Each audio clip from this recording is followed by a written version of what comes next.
this is Malcolm with the Idiot Savants, just going over a quick tour of the base that we've built here on Grounded. So this area right here, if it looks a little bit strange, this used to be like a downward ramp. As you can see, all of this is covered up right now with a foundation. So underneath, this used to all be ground.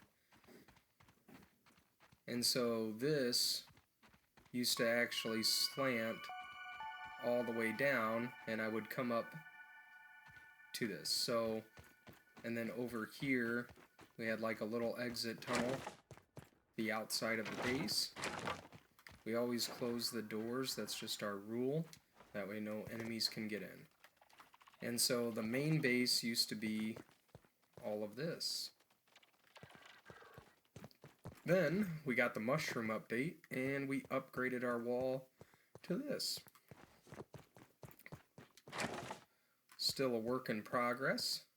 Alright, so we're actually going to go inside now and show everyone what we did. Uh-oh. See that I got glitched.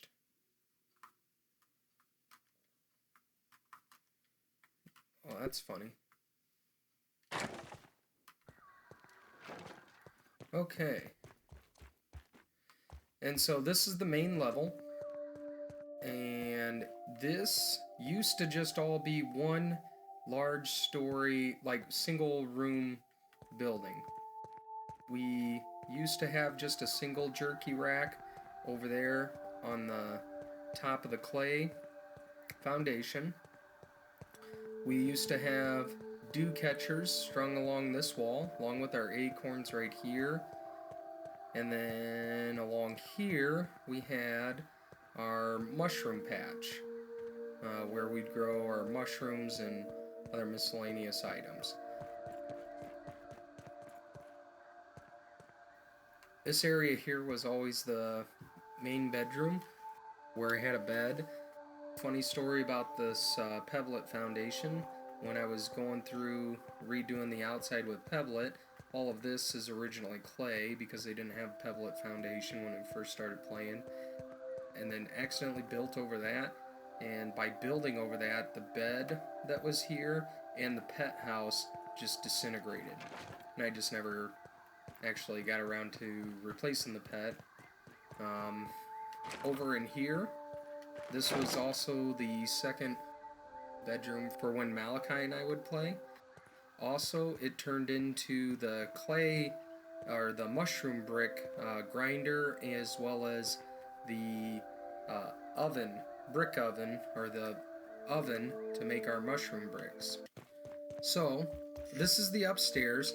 Now, I'm kind of not a fan, a real big fan of these stairwells just because of how much space they take up.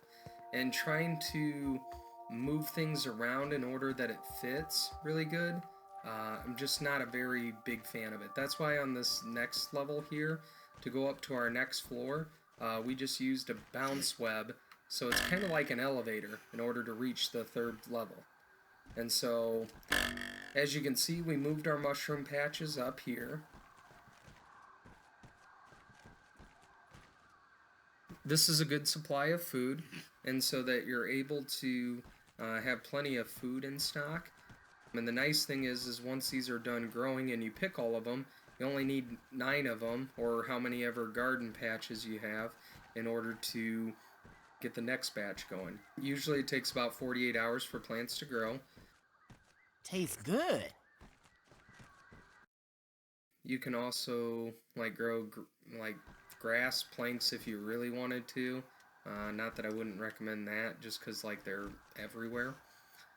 Obviously, we moved the dew collectors upstairs, and then obviously we still have our big water canteens right here, just in case we happen to have a need for it. But these things stay pretty full, so it's kind of a bit overkill having these here, but it's nice, I like it. Then we have moved up our oven as well as our grinders up here. So basically, in this area, this is where we can take all the mushroom slurry, and that's if you have like the toadstool. Each mushrooms have like different levels, so there's a certain type of mushroom where you're gonna be able to get 10 slurry, and then there's a different type that only gives you 6, and then there's one that only gives you a single mushroom slurry. I don't know exactly why you would do the single one there, but it's available there. Also, the plant fiber, I don't know.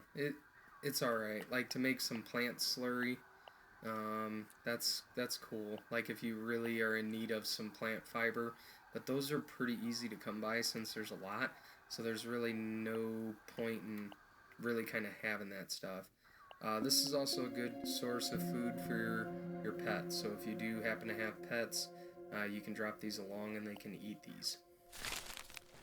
Alright, so for the ovens, we have these, and the nice thing is the reason I have these chests right here, as you can see in my inventory, I actually don't have any slurry available, but because we're right next to the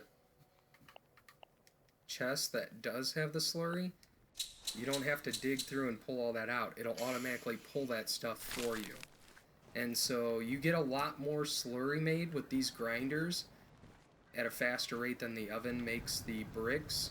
And so one of the things that I like to do is just toss these in here when I'm done. And then that way when I can start to work on another portion of my project on the outside, as far as building all of this wall, or mushroom castle, is what we want to do is get this castle as tall as the green leaf here. And we're going to kind of do the similar thing here, I'm thinking, where we we step it down each level. So each level inside, it'll be another ring inside the building. So the next level up is going to be just inside this. So our first level is going to run along this plane, along this section of the foundation. The next set of walking, which will be another level up, is going to be along this, and then the next one will be here, and so on until we get to the very middle.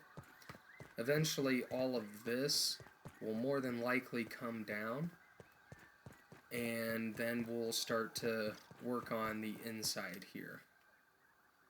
So that's actually kind of cool. So you can... Alright, so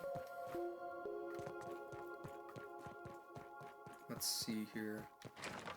I already showed you guys this. This was like an underground passageway to be able to get into the main part. This used to not be here. I'll show you guys that as well right here, what it used to look like. But then as you can see, this was the other part of our wall that used to be like the outermost wall until we built on the main foundation.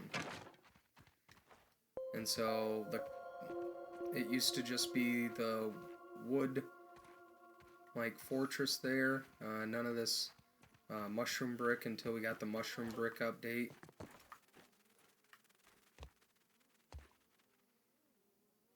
And that's basically it. There's a bee up there. We're not going to really mess with that guy. Thanks so much for watching, and we'll see you next time.